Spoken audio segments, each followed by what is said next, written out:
तक आपने देखा अमन और शीतल की खुशियों भरी शादी कैसे एक डरावने खौफ में बदल गई। शादी की पहली ही रात अमन ने अपनी दुल्हन के घूंघट के पीछे एक जली हुई लाश का चेहरा देखा।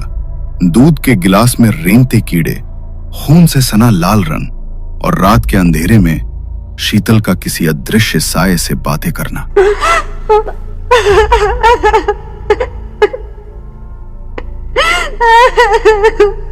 अनीता को शक हुआ कि बहू पर कोई ऊपरी साया हावी है।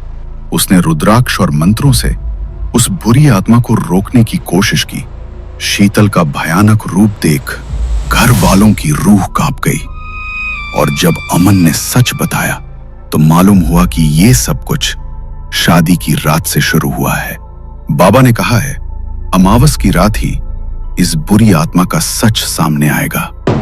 और तो क्या शीतल को उस खतरनाक आत्मा से बचाया जा सकेगा या अमावस की रात उसके जीवन की आखिरी रात साबित होगी? आइए देखते हैं कहानी का अंतिम और दूसरा अध्याय। मैं कल के कल ही बाबा के पास जाऊंगा।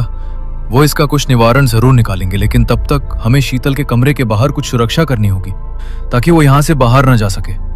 उन्होंने शीतल के कमरे का दरवाजा बंद कर दिया और उसके ऊपर मंदिर के सिंदूर से टीका कर दिया ताकि वो आत्मा कमरे के बाहर न निकल सके। कुछ देर तक सब कुछ शांत रहा, लेकिन थोड़ी देर बाद कमरे के अंदर से अजीब सी आवाज आने लगी। एक लगातार ठक ठक की आवाज। सब लोग कमरे के बाहर हॉल में बैठे थे। थकान से उनकी आंख लग गई थी, लेकिन उसी आवाज से सबकी नींद टूट गई। ये कैसी अजीब सी आवाज है? मुझे तो लगता है ये आवाज भाभी के कमरे से आ रही है। लगता है अंदर कुछ गड़बड़ है। हमें दरवाजा खोलकर देखना ही पड़ेगा। लेकिन भैया, अगर वो आत्मा हमारे ऊपर हावी हो गई तो? इससे पहले कि कोई कुछ और कहता, कमरे के अंदर की ठक ठक की आवाज और भी तेज हो गई। अमन की नजर दरवाजे पर गई तो उसने देखा कि दरवाजे के नीचे से हल्का हल्का खून बह रहा है। ओ शिट, दरवाजे के नीचे से खून बह रहा है। जल्दी से दरवाजा खोलो राहुल। राहुल ने जल्दी से दरवाजा खोला और जैसे ही वो लोग कमरे के अंदर पहुंचे तो नजारा देखकर उनकी आत्मा कांप उठी। शीतल लगातार अपना सिर दीवार पर पटके जा रही थी और उसका पूरा चेहरा और कपड़े खून से सन चुके थे। ये तुम क्या कर रही हो शीतल? होश में आओ। तुम खुद को नुकसान क्यों पहुंचा रही हो? अमन की बात सुनकर शीतल ने अपना चेहरा उसकी तरफ मोड़ा। खून उसकी ठुड्डी से टपकता हुआ फर्श पर गिर रहा था। उसने अमन को देखा और अचानक भयानक तरीके से हंस पड़ी। फिर अपनी हड्डियों को मरोड़ते हुए जोर जोर से चिल्लाने लगी। बचाओ! मुझे बचाओ अमन! बहुत दर्द हो रहा है। प्लीज मुझे इस आत्मा से बचा लो। तुम चिंता मत करो शीतल, मैं तुम्हें कुछ नहीं होने दूंगा। अमन उसे बचाने के लिए दौड़ा, लेकिन जैसे ही वो उसके पास पहुंचा, शीतल ने अचानक मुस्कुराते हुए उसकी गर्दन अपने हाथों में जकड़ ली और उसे हवा में उठा दिया। कल इसकी जिंदगी की आखिरी रात है और तेरी भी। पहले ये मरेगी, फिर तू मरेगा। और अगर कोई इसे बचाने के बीच में आया तो वो भी मरेगा। ना तू मेरे बेटे को कुछ कर पाएगी और ना ही मेरी बहू को। तो जैसी दुष्ट आत्मा का अंत होना निश्चित है। तू जहाँ से आई है तुझे वहीं वापस जाना पड़ेगा। अनीता की बात सुनकर शीतल गुस्से में उसकी तरफ झपटी, लेकिन जैसे ही उसने उसे छूने की कोशिश की, अनीता के हाथ में पहना रुद्राक्ष का ब्रेसलेट चमका और शीतल जोर से पीछे जा गिरी। उन्होंने तुरंत घर के मंदिर से माता रानी का सिंदूर लाकर शीतल के शरीर पर लगाया और शीतल वहीं बेहोश होकर गिर पड़ी। उन्होंने उसे बिस्तर पर रस्सियों से बांध दिया। अनीता ने उसके माथे का खून साफ किया और पट्टी बांध दी। फिर पूरे कमरे में लोबान का धुआं फैला दिया और चौखट पर कपूर जला दिया।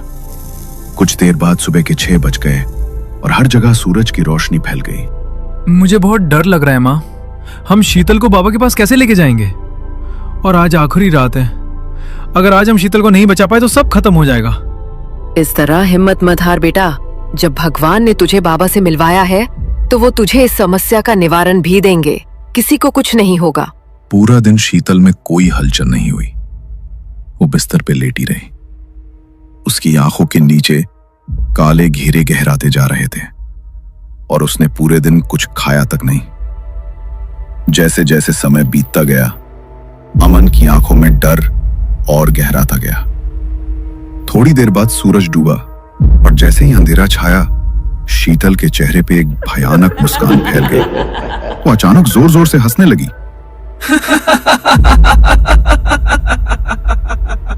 जी भर देखो इसे, क्योंकि आज की रात गई तो ये अगले दिन का सूरज कभी नहीं देख पाएगी। ये इसकी आखिरी रात है। उसके बाद ये हमेशा के लिए मेरे साथ रहेगी और इसे मुझसे कोई नहीं बचा पाएगा।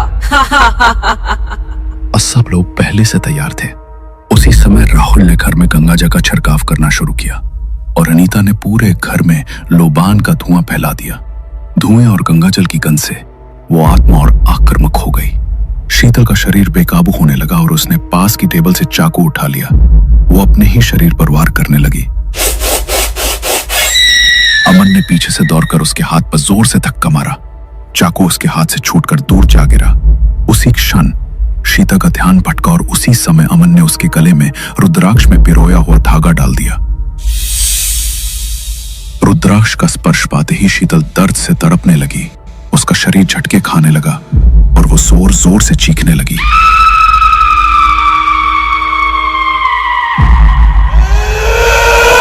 निकालो इसे, वरना सबको चीर के रख दूंगा, कोई मुझे रोक नहीं सकता। सबने पूरी ताकत लगाकर उसे घसीटा और गाड़ी में बैठा दिया। राहुल ने फौरन गाड़ी स्टार्ट की और अंदर से लॉक कर दिया ताकि वो चलती गाड़ी से बाहर न कूद सके। शीतल गाड़ी में जोर जोर से चीख रही थी। अमन और अनीता ने उसे कसकर पकड़े रखा। तुम्हें लगता है ना कि तुम इसे बचा लोगे, लेकिन वहां पहुंचने से पहले ही मैं तुम्हें सबका अंत दिखा दूंगी। खबरदार, अगर तूने एक और शब्द भी बोला तो कुछ नहीं होगा मेरी बहू को। ओम नमः शिवाय, ओम नमः शिवाय, ओम नमः शिवाय। अमन और अनीता मिलकर ओम नमः शिवाय का जाप करने लगे।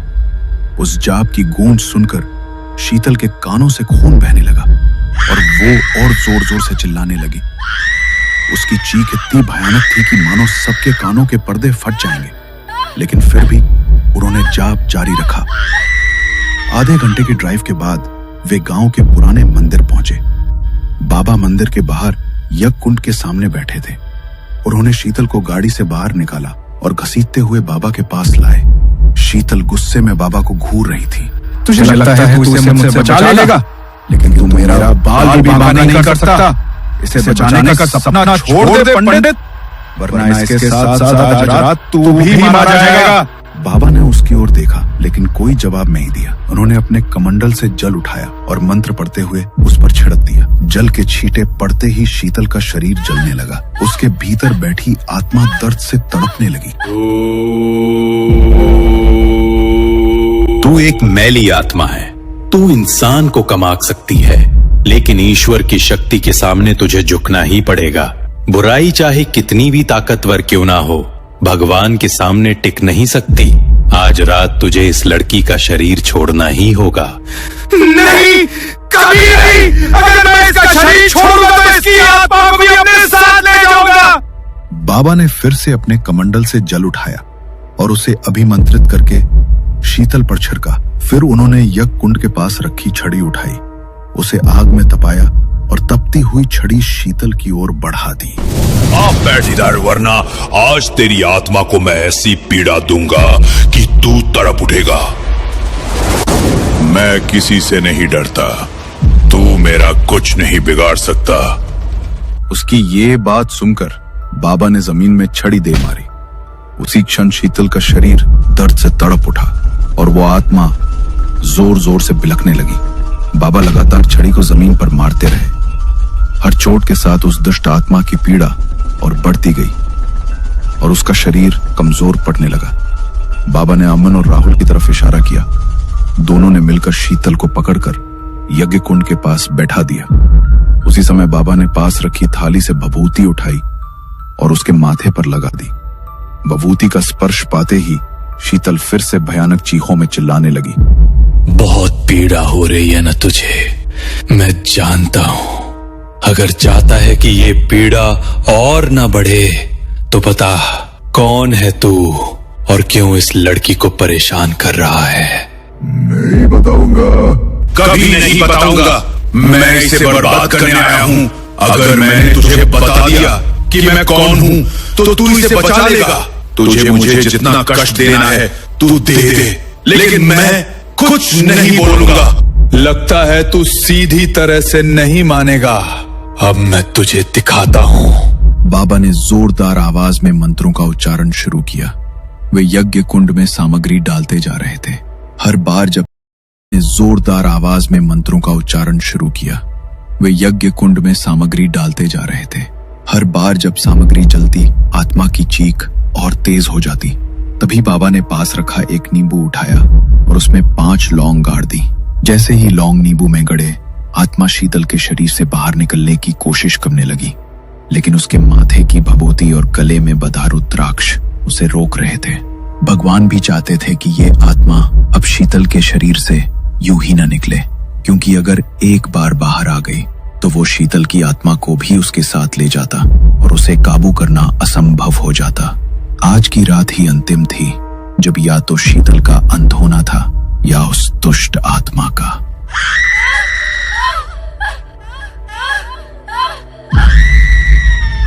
बाबा ने उस लौंग भरे नींबू को अपनी हथेली में जोर से मसला। उसी पल शीतल के शरीर ने जोर की उल्टियां करना शुरू कर दिया। खून की उल्टियों में राई, लौंग और टूटी हुई चूड़ियों के टुकड़े बाहर आने लगे।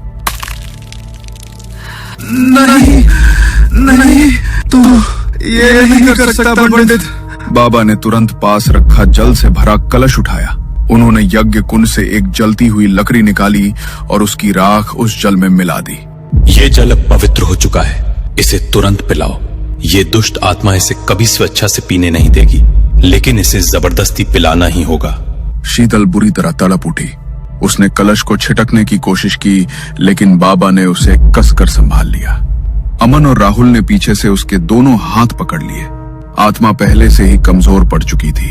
तभी अनीता ने दृढ़ निश्चय के साथ जबरदस्ती उसके होंठों पर कलश लगाया और पानी पिलाना शुरू कर दिया।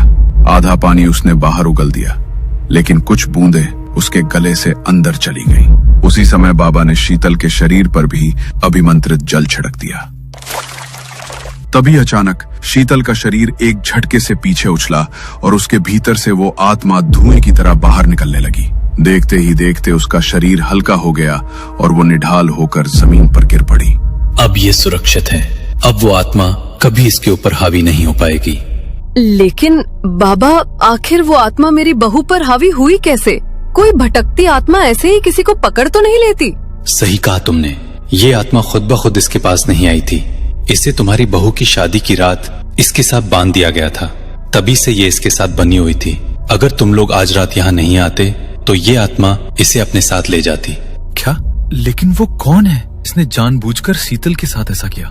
मैं तुम्हें उसका नाम नहीं बता सकता, लेकिन वो जो कोई भी है, खुद ब खुद तुम्हें उसके बारे में पता चल जाएगा, क्योंकि शीतल का शरीर छोड़ने के बाद वो अब उसी के पास वापस जाएगी जिसने उसे शीतल के साथ बांधा था। अब वो आत्मा आज रात उसकी जान लेकर जाएगी।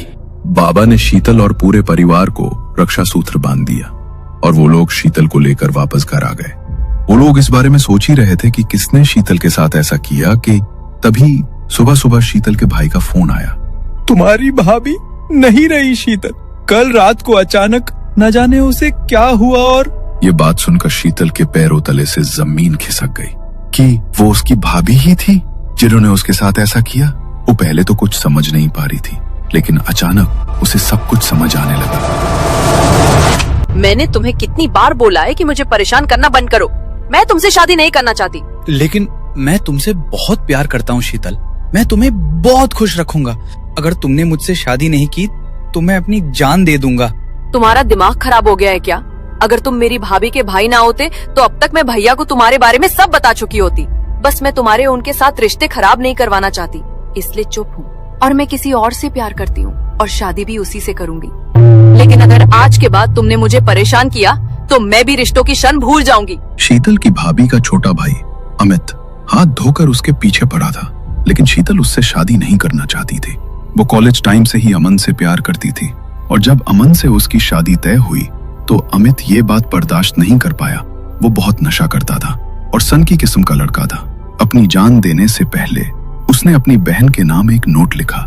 वो नोट जब शीतल की भाभी मेनका को मिला तो उनके पैरों तले से जमीन खिसक गई।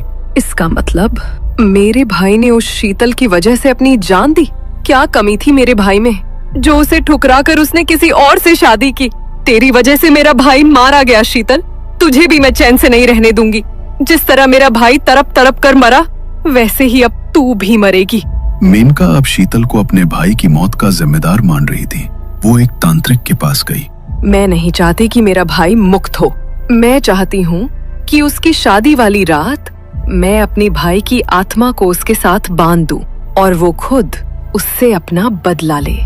मेनका ने अपने भाई की आत्मा को बंधवा लिया और जिस रात शीतल की शादी थी, उसने शीतल के लहंगे की चुन्नी पर खून के टीके लगा दिए और उसके साथ अपने भाई की अस्थियों का छिड़काव कर दिया। जब शीतल ने अपने शादी के फेरे लिए, तब वही आत्मा उसके साथ बंध गई। लेकिन जब बाबा ने उसे शीतल के शरीर से निकाला, तो वो मेनका के पास जा पहुंची, क्योंकि जब एक आत्मा को किसी के ऊपर छोड़ा जाता है और वो उसे ना मार पाए, तो वो उसी के पास वापस जाती है जिसने ऐसा करवाया हो।